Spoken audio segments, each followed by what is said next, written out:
I'm Lauren with Pack Hacker, and today we're going to be taking a detailed look at the Bellroy Oslo backpack, which I've been testing for the last 2 weeks. Let's dive in.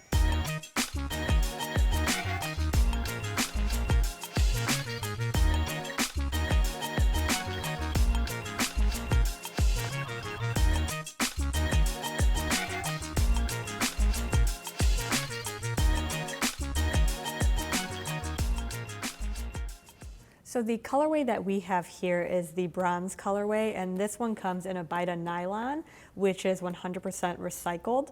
So it does have a little bit of like a crunchy noise to it.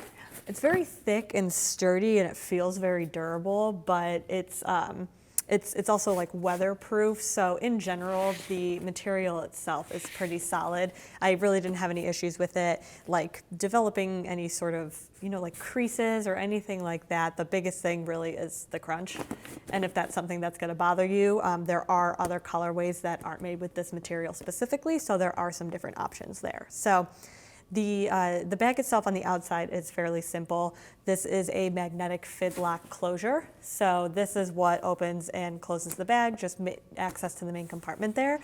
But I'm gonna go through a couple of different other features before we get to the inside. So on the side here, we have YKK zips, or one YKK zipper, which gives us access to this side pocket here. And this is an independent compartment than the main compartment there. So anything you put in here is just in its own pocket. It's not a quick access zipper to get to the inside. So the one thing that I did find with this is that it got really tight. The more that you pack in the main compartment, the less space you're gonna have in here. So I, in here, have keys on the key clip, and then down here, I have my wallet. So my wallet's fairly thick. I mean, it's not a minimalist wallet by any means. It's not super huge either, but there is a little bit of space. You can see like my finger is here. So it goes all the way down to the bottom. And so my wallet can just kind of stick right in there, and then keys fit in okay. The biggest thing that I found is that access was a little bit clunky. So if you look at this, the zipper goes in, there's sort of like a lip here, like almost like a fabric welt that covers the zipper when it's closed, which is nice because it helps with appearance-wise, but it's kind of worth noting that the compartment itself is a little bit harder to get into just because you can't like fully open that zipper there. So that was something that got a little bit obnoxious if I had to get to my keys pretty frequently, but in the scheme of things, kind of small potatoes, it's nice to have that option. And then on the back here, we have the straps. They're attached by like nylon straps up at the top here. And these are soft, they're nice, they're kind of like soft to the touch compared to this top carry handle, which is a little bit rougher. You can kind of see it in the material itself, so I'll bring that a little bit closer. But that's like the soft, that's the rougher part, and then this is rougher as well.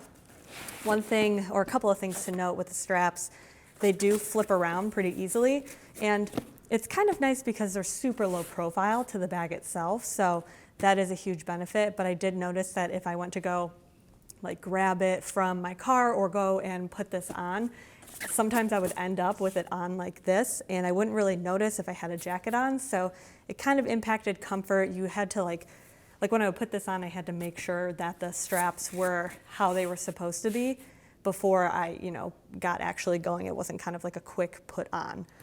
And then as well, I had a little bit of trouble getting a comfortable fit with these adjustment straps here.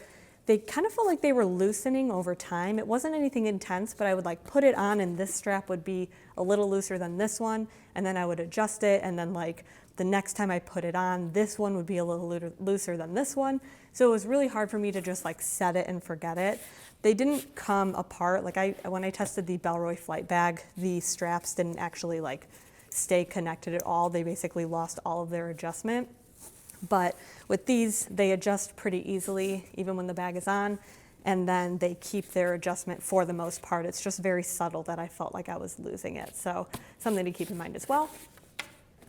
And then on this back panel here, they say it's a mesh back panel, but if you look really closely, I mean, that's not mesh at all. So it kind of has like a I don't know, it looks a little bit different compared to the rest of the bag. You can tell it's like a slightly different color. It's a little bit more of a darker orange than this front bit. And it does have some padding to it, but this is not mesh. Like this material there is that same kind of like crunchy bite nylon feel. So if breathability is a huge thing for you, this isn't gonna provide that. It's not uncomfortable by any means. Like I didn't have any issues with breathability for the most part, but on like a hot day, this wouldn't necessarily help with that. So then looking on the inside here, opening up that Fidlock magnet. I'm gonna try and make this as clear as possible. It's kind of a deep depth of a bag. So kind of walk through what's in there and how much space there is. So this one is a 16-liter capacity bag. And actually when you fold this over, so you can kind of see it automatically starts to crease along this line. And that's because when you fold, you can see it folds right up at this top bit, folds over, and that protects your gear on the inside. So again, with that weatherproofing, stuff's gonna roll off pretty easily and then it won't get to the inside of the bag. So I do like that it opens with that sort of wide mouth. So it makes it a little bit easier to pack, but in terms of visibility, it's a pretty long thing. So it's not exactly like the easiest to get things in and out of there if you're in a rush or anything like that. So to kind of empty this front main pocket, I have a sweater in there, and then I have a packable tote. And then the rest is just kind of open space apart from this pocket here. So this pocket isn't mesh or anything. It's just like a regular kind of like the same liner, just a different color. And this is great for like quick grab small items. So I usually carry a tech pouch, but if you like to keep your items a little looser, or if you've just got a handful of stuff, then that all works out pretty okay for that. It's a fairly deep pocket. I mean, this is everything that I just pulled out of there. So there is a fair amount of space. Especially if you find that this is really limiting, you can just move it over that way. But then you do have to get in and out, but the backpack is pretty easy to get in and out of. So overall, access is fairly simple. And then on the front here, it's very hard to keep this upright so you can see it. But on the front here, we have a slip pocket, and that fits up to an A5 piece of paper or a notebook. And then the back laptop compartment as well, and that fits up to a 13-inch laptop. So the laptop compartment itself, it has like a felt kind of back panel to it, and then on the front is similar. You can kind of see the difference between the two there, or the similarities between the two. This is definitely more padded than this front section, but this is still, it has a fair amount of padding to it. So the tech that actually goes in there is fairly safe, so that's good. And then otherwise, I mean, it's a fairly open pack. So I did notice with the actual like aesthetic part of it, I can kind of show you now that it's open, or empty rather. When it's empty and just laying flat here, I really liked how like square it was. So that was like a huge appeal for me personally. This carry handle, like when it was hanging, it was just very nice and neat. This bottom here sort of expands as you need it. So what's nice about this bag is that as you add more stuff into it, it does start to get bigger and just fill, or like your stuff starts to fill the space that it has available. And at 16 liters, it's a fair amount of space to fill. But so again, just kind of remember this shape here. Then when you start to add all of your other gear, again, just gonna make this as smooth as possible. Putting that in there, getting the jacket on the inside, and then you have, your pouch. And so even that, once you close it, it has like more of a rounded shape to it. So it's gonna start like kind of bowing like in almost on these sides. You can see from the side how it just like cuts in right on those angles. And it doesn't look bad. I mean, it's definitely a personal preference for sure, but I do kind of miss that very angular shape that it had.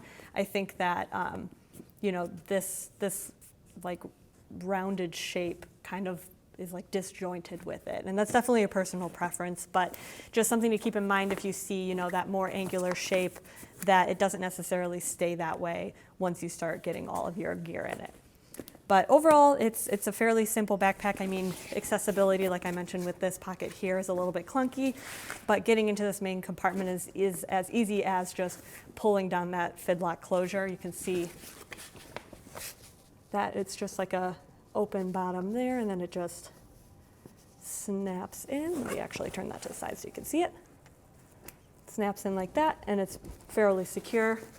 I mean, I can like hold it by that, and it doesn't pop out, which is good. We had issues with the Melbourne with the closure being a little bit popping open, but this one here that they have is fairly secure. So I did really like that. It was very nice to get in and out of it. The only other thing, as mentioned, is these backpack straps, which got a little bit odd to grab onto here and there. So there you have it, the Bellroy Oslo backpack. Thanks for keeping it here at Pack Hacker, your guide to smarter travel, and we'll see you in the next one.